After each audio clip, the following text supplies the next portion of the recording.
लेकिन किसी देवी देवता की आराधना से संपूर्ण आराधना नहीं होगी, क्योंकि आप उसे एक नामधारी देवता केवल समझ रहे हैं।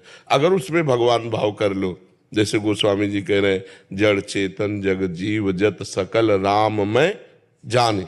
अब किसी की भी आराधना करो, भगवान श्री राम की आराधना हो रही, वो संपूर्ण आराधना है। भगवान की आराधना संपूर्ण आराधना है। भगवत भाव के द्वारा यदि कुत्ते की भी आराधना कर ली जाए तो भगवान की प्राप्ति हो जाएगी, लेकिन भाव भगवान का होना चाहिए कि इसके अंदर भी भगवान विराजमान है।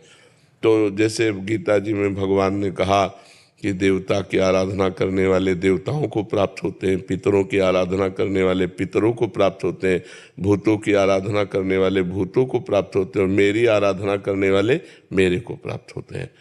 तो फिर सब में भगवान है, तो उनकी आराधना से भगवान को क्यों नहीं प्राप्त हुए? क्योंकि उन्होंने भगवत भाव नहीं किया। पितरों में पितर भाव किया, देवी देवताओं में देवताओं का भाव किया। तो हमें चाहिए कि हम, जैसे गोस्वामी तुलसीदास जी ने सबकी वंदना की है विनय पत्रिका में, लेकिन सबसे यही मांगा कि सिया राम के चरणों में प्रेम हो। अगर हम किसी देवी देवता की आराधना करें भी तो हम उन्हें भगवान के भाव से देखें कि भगवान इस देवी के रूप में, इस देवता के रूप में है, और उनसे वरदान यही मांगे कि हमारे इष्ट में हमें प्रीति प्राप्त हो।